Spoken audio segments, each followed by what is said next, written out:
Francisco. Kathy Galvez, a San Francisco native, an African-descended elder in a city whose black exodus is a smear, and it was planned many years ago by city planners and big business. I too have family that lived in the Fillmore that was forced out by redevelopment. So we know all about that. Not only that, but I have family that was part of Manila Town, whose lives go back very, very deep with Manila Town. A Manila Town that was erased from memory, but not from our hearts, because the I Hotel is there after 30 years of an empty hole in the ground. We have 130 units of low-cost, low-income senior housing. Elders have fallen ill. There's a lack of affordable housing in San Francisco. Elders like Mr. Brightman, Lehman Brightman of UNA, battling catastrophic illness which has threatened his family with foreclosure and homelessness. And that being said, I want to call, and I also want to say that Manila Town Heritage Foundation is one of the sponsors of this action, and I want to call on my comrade and my wife, Tiny Lisa Gray Garcia, to make her statement. Give it up for Tony Robles, the son of the Robles family. Yeah. Ow, ow, ow, ow. And when we talk about, like he said, the Robles family, just to be very, very clear, gentrification didn't start now. Like he said, the families in the Fillmore have been removed a long time ago, and then going back to the original removal that is shared by our indigenous brothers and sisters, like the Brightman family, like Fred Wapipa, and like descendants of Kathy Galvez and myself. There is removal of indigenous peoples that started when the missionaries came here and said this was their land and they discovered it, even though people were already here.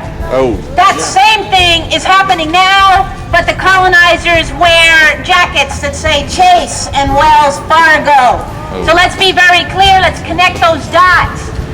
So today we are blessed to have elders Kathy Galvez as well as Quantum Brightman, the son of a family that's being removed as we speak, and then we're expecting Elder Fred Wapipa as well as some comrades from the neighborhood and the other communities that are working on this.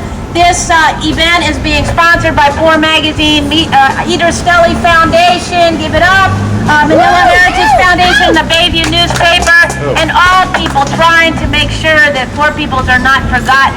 Because the whole story of foreclosure never includes what happens to us when we're out. We don't go away, we don't disappear, we end up in motels getting bitten by bed bugs like our elder comrade, Kathy Galvez, where she is right now. So that said, I'm gonna ask Ms. Galvez to come up and say some words. Come on. Yeah! Good talking to you. Okay. Right into I'm trying to survive. As Tiny said, I'm at a hotel where I pay a daily rate, but right now it's on hold. We're trying to work together with the owner of the hotel well, like this week I don't pay anything. And we're working on another agreement for next month after this first week because of the discovery of the bed bugs.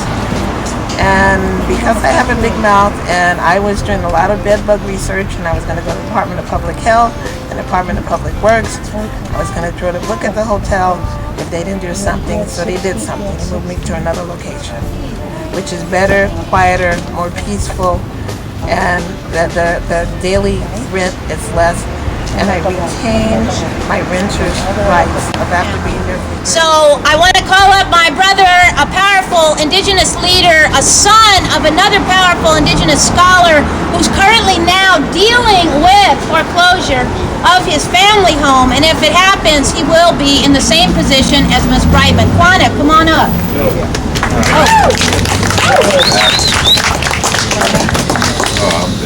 Hi. Well, first off, I really want to thank Four Magazine, and I want to thank everybody who came out here in support of all the families worldwide, who are facing foreclosures on their homes, thanks to these greedy banks, and they're double and triple dipping on us as a community. Contra Costa County has seized control of my father's estate. They have done this illegally. It should have been given to one of us, be it the family. But you see it all the time where the county steps in issues where there's no power of attorney left. So one of the things that we're dealing with is the fallout of that. My father got sick. He didn't update his, his paperwork as far as the power of attorney, living will, and then the county stepped in and basically took control from us as indigenous people. Now we see this all the time.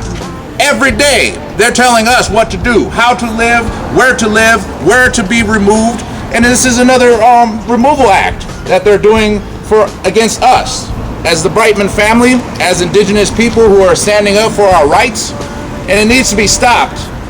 And right now we have an effort going on right now, which is this: stop the foreclosure on Lehman Brightman's home. Right now we are trying to raise $353,000 to save my father's home. Now, we're looking at a reinstatement fee of $23,000. But let's say we raise the $23,000. Okay, then you're still going to have to pay off the rest. So, this is the financial crisis that we're dealing with today, and my father's health has, been deteriorating because of the stress that the banks have caused, because of the stress, because the negligence and incompetence of Contra Costa County Public Guardian Office for not paying our bills. If they want to take control of someone's estate, the estate is the house. And if they're not paying the bills and they're just taking my father's money, what does that say? That says they don't give a shit about us. They don't care about my father. They don't care about the legacy that my mother and father left. They don't care about us as indigenous people. They would rather see us crumble. Well, I'm here today to ask for support from the community, from everybody here who's going through the same problem, the same connection, man. We gotta come together and fight these bastards. We gotta come together and stand up. We need our fighters and our warriors like the Idris Stelly Foundation. Please come on up, Mama Misha. Give her a round of applause. Because these are all connected, right? And once we're already on the outside because they've taken our homes, we have to fight just to not be killed. Hi, I'm also one of the organizers of Occupy the Hood, and I'm almost sorry to say today, a member of San Francisco ACE, the Association of Californians for Community Empowerment. I'm extremely disappointed that they're not here today. To me, that's not acceptable. I'm glad that I'm at least here, and I'm ashamed of it, that they didn't show up. I'm also foreclosed. I live in the house that I had bought for my son who was killed by the police 11 years ago at the Matrion, and his ashes are buried on top of the hill in front of the house, and now the bank has pounced on me and foreclosed. But I have filed a restraining order against Bank of America and a motion to cease and resist, so they are immobilized right now since October. There are 3 attorneys now trying to defeat the restraining order from Bank of Mellon, Bank of New York, and Bank of America. And I'm getting ready for round 2. And I'm smiling. Why am I smiling is that Maya Angelou wrote a beautiful poem talking about the deep pain of slavery, the deep pain of colonization, of gentrification, of criminalization. And she said, and yet, I smile. So let's not be afraid to smile. It's our strength. And I do want to make the connection too, again, one of the reasons that, we had this press conference today, other than to tell the story that's never told in the foreclosure story, which is the story of homelessness. Where do we end up? Right? We don't end up like disappearing into thin air. We end up on the street, in the shelters, in the motels, in the poverty pimp housing where we're evicted and again displaced, right? Or in jail for the act of being houseless. Because of situations that have to do with health, he's having problems actually dealing with paying his mortgage, which would then put him in the same place as Ms. Galvez and as Mr. Brightman. So we just wanted to make sure that his voice was heard today because, again, we need to raise financial resources that way he can stay in his home and not become displaced and keep doing the powerful work that he does. Fred, can you come on up and say some words? Okay.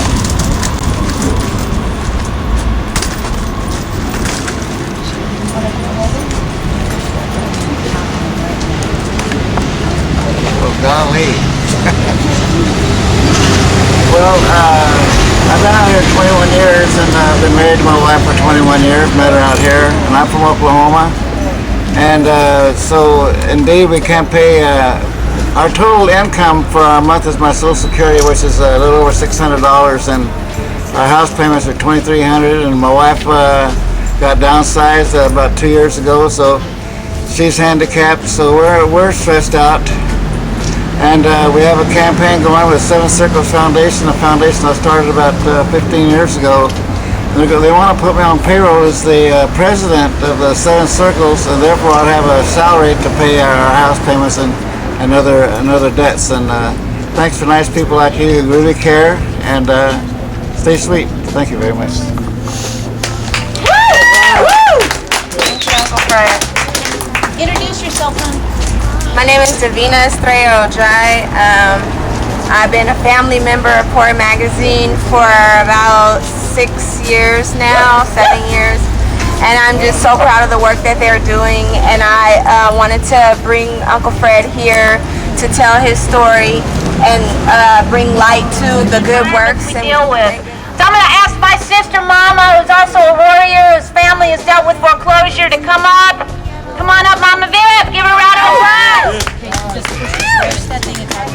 You know, that tells you, and this is something I didn't know until a couple of days ago, so this is hard.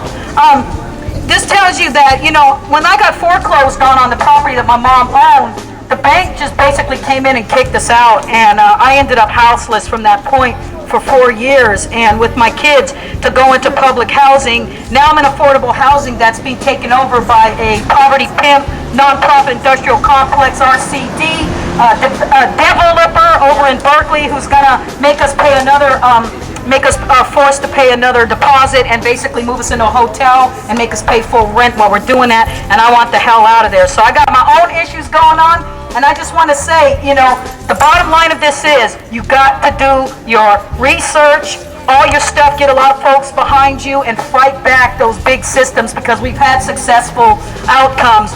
But the bottom line of this is we got to make the change. We got to be that change, because we cannot see our elders and our folks on disability and sickness ending up in a situation, because mind you, they can't even qualify for the so-called affordable housing, and no one should ever have to live in a place with bed bugs.